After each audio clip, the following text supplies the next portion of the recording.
অনাকাঙ্ক্ষিত হত্যাকাণ্ড এবং মৌলবাদ বা প্রসার, কোনটি আসলে বড় কারণ হয়ে থাকবে? কারণ আমরা এই কয়েকদিনে প্রায় নিশ্চিত হয়ে গেছি শুধু নগরের সমস্যা এবং শুধু মেয়র নির্বাচন নিয়ে আসলে এই ভোটাভুটিটি হচ্ছে না।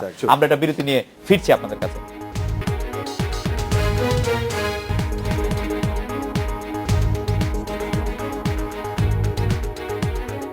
ফিরলাম আজকের বাংলাদেশে।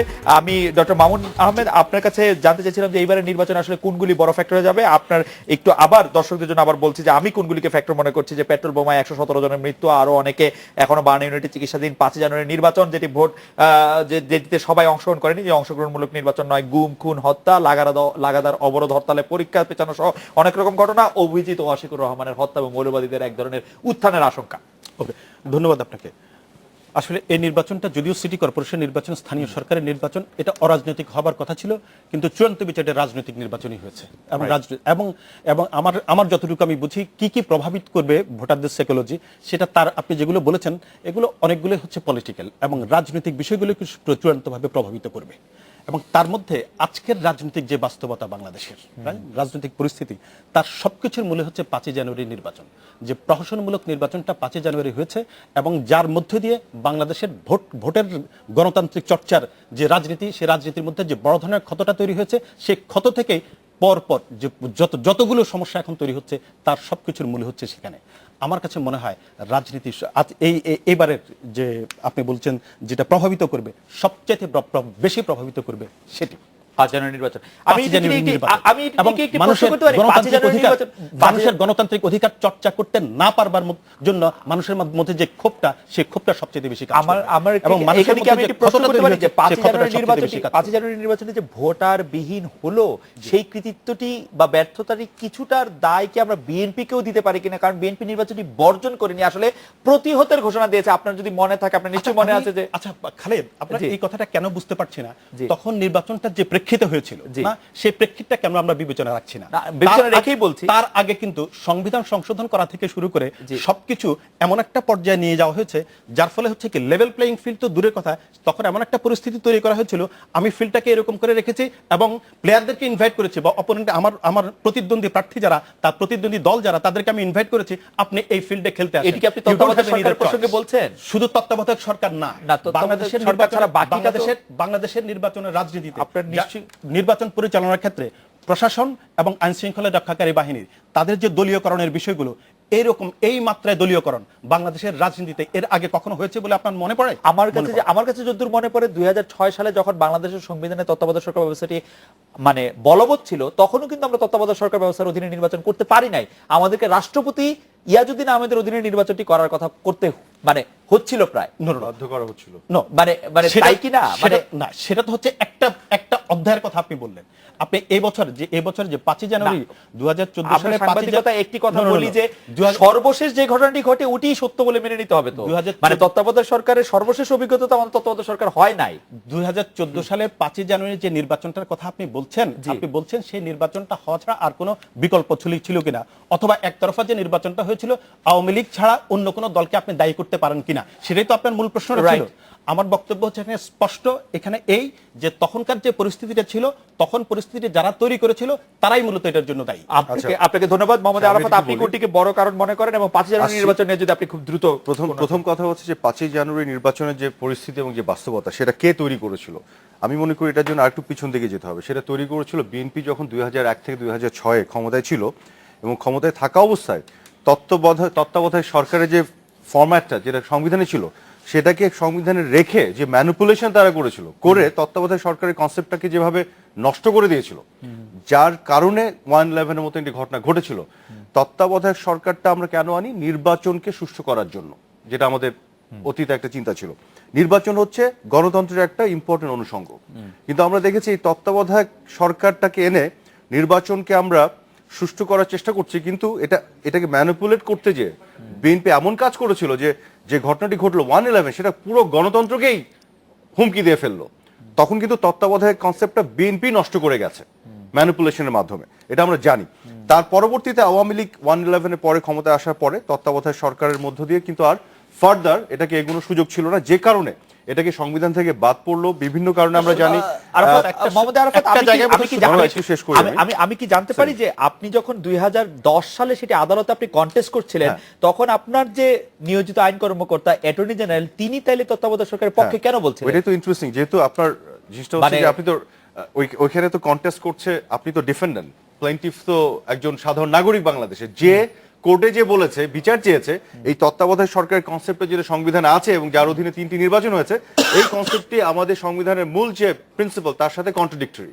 কাজে রাষ্ট্র অটোমেটিক্যালি ডিফেন্ডেন্ট, যে কারণে করতে হয়েছে। কিন্তু অ্যাটর্নি জেনারেল, আমি জানি না ব্যারিস্টার শামীম পাটোয়ারি এখানে আছেন, অ্যাটর্নি জেনারেল যদি মনে করতেন যে এটি আসলে সংবিধানের সঙ্গে যায় না, অ্যাটর্নি জেনারেল বলতেন যে আমার রাষ্ট্রও চাচ্ছে না, সরকারও চাচ্ছে না, সংবিধানও চাচ্ছে না। সেটা মনে করলে বলতে পারতেন কি পারতেন এটা আমার জানা নেই, কিন্তু মোদ্দা কথা যেটা শেষ পর্যন্ত যেটা দাঁড়ালো, কোর্টের মাধ্যমে এটা চলে গেল, সংবিধানে থাকলো না। এই বাস্তবতা এসে যখন আমরা একটা ভালো নির্বাচন করার জন্য যে প্রচেষ্টাগুলি দেখলাম মাননীয় প্রধানমন্ত্রীর তরফ থেকে, প্রত্যেকটি বার্তা সবগুলো আহ্বানকে বারেবার প্রত্যাখ্যান করেছেন বেগম জিয়া, এবং তিনি কিন্তু 5ই জানুয়ারি পরিস্থিতি তৈরি করেছেন প্রত্যাখ্যানের মধ্য দিয়ে। একটি আলোচনায় এসে তত্ত্বাবধায়ক সরকারই কেন হতে হবে, আরো অন্য কোনো সৃজনশীল পদ্ধতির মাধ্যমে কিন্তু সবাই মিলে একটা নির্বাচন পদ্ধতি খুঁজে বের করা সম্ভব ছিল। সেই কাজটি উনি না করে উনি চলে গেলেন ইলেকশন প্রতিহত, ইলেকশন বর্জন এবং প্রতিহত রাজনীতিতে। এবং ইলেকশন প্রতিহত করাটাও তো একটা অগণতান্ত্রিক ব্যাপার, গণতন্ত্রের জন্য রাজনীতি করছেন আর করছেন। ভাই আমি কিন্তু চুপ করেছিলাম। গণতন্ত্রের জন্য আপনি বলছেন আপনার আন্দোলন, কিন্তু আপনি গণতন্ত্রের বিরুদ্ধে ইলেকশন প্রতিহত করা অগণতান্ত্রিক উপায় করছেন। আবার তারপরে আপনি কি করলেন দেখেন, এই গণতন্ত্র পুনরুদ্ধারের নামে এই যে 2015-তে এসে 5ই জানুয়ারি পরবর্তী যে মানুষ পুরালেন, আপনি মানুষের ভোটের অধিকার পুনঃপ্রতিষ্ঠার জন্য বলছেন যে আপনার আন্দোলন, অথচ মানুষের জীবনের অধিকারই আপনি রাখছেন না, মানুষকে মেরে ফেলছেন। যে মানুষের জীবনের অধিকারটা আপনি রাখছেন না, অথচ তার নাকি ভোটের অধিকারের জন্য আপনি করছেন। তাহলে এই যে সাংঘর্ষিক মানে আপনি মনে করছেন যে এইগুলি ফ্যাক্টর হয়ে দাঁড়াবে, পেট্রোল বোমা রাজনীতি এবং এই রাজনীতিগুলির কারণে আজকে বাংলাদেশের জায়গায় এসে দাঁড়িয়েছে। ভুলটা বিএনপি দিক থেকে। এবং আমি মনে করি পেট্রোল বোমার যে বিষয়টি, এটি কিন্তু খালেদা জিয়াকে একটা বিশাল ধরনের নেগেটিভ একটা ইমেজ তৈরি করেছে, এবং এইটার উপর ভিত্তি করে মানুষ ভোট দেবে। But at the same time একটু ছোট করে 30 সেকেন্ড ছোট করে যে কারণে বিএনপিকে স্ট্র্যাটেজি নিতে হয়েছে আপনাকে বলি, এই যে হামলাটা তার হলো, বিএনপি কিন্তু ওয়ান্টেড দিস, বিএনপি এটা চেয়েছে এবং তারা খুশি। এবং তাদের যে কৌশল বা অপকৌশল যাই বলেন, এই যে প্রভোক করে ইনভাইট করে যে হামলাটা, এখানে আওয়ামী লীগ মনে করি কৌশলে পরাজিত হয়েছে, এবং এই হামলাটা বেগম জিয়া নিজে খেয়ে তার যে নেগেটিভ ইমেজের কিছুটা কাটে ওঠার প্রচেষ্টা নিয়েছেন এবং কিছুটা কাজেও লেগেছে। সাধারণ মানুষ তো বোঝে না যে এগুলো কিভাবে এই ধরনের অপকৌশল নেওয়া হয়। এই ঘটনাটি এরকমই ঘটেছে। ব্যারিস্টার শামীম পাটোয়ারি, আপনার কাছে মনে হয় যে এইবার নির্বাচনে কোনগুলি বড় ফ্যাক্টর হবে? খুব দুঃখজনক হলেও সত্য যে ইলেকশনের সবচেয়ে গুরুত্বপূর্ণ বিষয় হওয়া উচিত ছিল কার দ্বারা নাগরিক সমস্যার সমাধান হবে। অনেক কারণে সেটা এখন গুরুত্বহীন হয়ে পড়েছে। আমার কাছে মনে হয়, আমি আরাফাত ভাইয়ের সাথে একমত যে আসলে 5ই জানুয়ারির যে পরিস্থিতি হয়েছে এটার জন্য আওয়ামী লীগ, বিএনপি, জাতীয় পার্টি আমরা সবাই দায়ী, কারণ অনেকগুলো সমাধানের স্কোপ ছিল, আমরা সেটাতে যাইনি। কিন্তু 5ই জানুয়ারির পরে কিন্তু সমাধানটা একমাত্র একটি দলের হাতেই, সরকারের কাছে। আমরা কিন্তু 5ই জানুয়ারি থেকে এখন পর্যন্ত সমাধানের অ্যাপ্রোচ আমরা বা জনগণ বা ভোটার দেখতে পাই নাই, বরঞ্চ বেশ দাম্ভিকতার সাথে অনেক সরকারি উচ্চপদস্থ মন্ত্রীরা বলছেন যে আমরা 19-এর একদিন আগেও ছাড়বো না। ঠিক এই আচরণগুলো কিন্তু, কারণ ওই ভোটে কতজন ভোটার ভোট দিতে গিয়েছে এটা জনগণ জানে, সব জনগণ জানে, সব এলাকাবাসী দেখেছে ভোটার সামনে কি ছিল।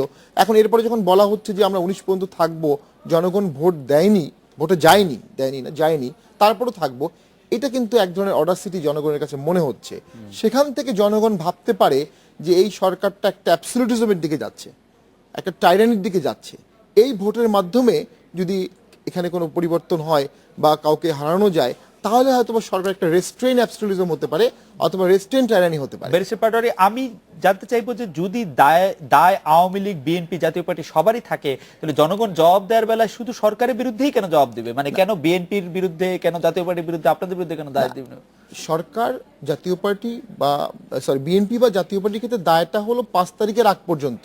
আচ্ছা, 5 তারিখের পরে আপনার ইলেকশনে গেলেন না, রাইট, কিন্তু 5 তারিখের পরে যখন একটা সরকার ফর্ম করলো যে সরকারটি চাইলে যে কোনো কিছু করতে পারে, কিন্তু সমাধান না করে ধ্বংসের দিকে দেশ যাচ্ছে, তারপরেও সমাধান করছে না, এই আচরণটি আমার মনে হয় জনগণকে বিহেভিয়ারালি খুবই ইন্টারেস্টিং পয়েন্ট করেছেন। ডক্টর মামুন, আপনি কোনো কিছু যোগ না করলে আমি একটু বিরতিতে ফিরে এসে মোহাম্মদ আরাফাতকে এই প্রশ্ন শুনতে চাই যে সরকারের এর আগে হয়তো সব দলেরই কোনো না কোনো দায় ছিল, কিন্তু এরপর তো দায় সরকারের। সরকার 2014 সালে পুরোটা গেল, কোনো উদ্যোগ নেয় নাই। 2015 সালে সেই মার খাওয়ার জন্য স্ট্র্যাটেজিক্যালি অপেক্ষা করলো কিনা, আমি এটা জানতে চাই। না, নিশ্চিতভাবে শামীম সাহেব খুব চমৎকার ভাবেই বলেছেন। আমার কাছে মনে হয় আমি এন্ডোর্স করি উনি যেভাবে বলেছেন, খুব চমৎকার ভাবে।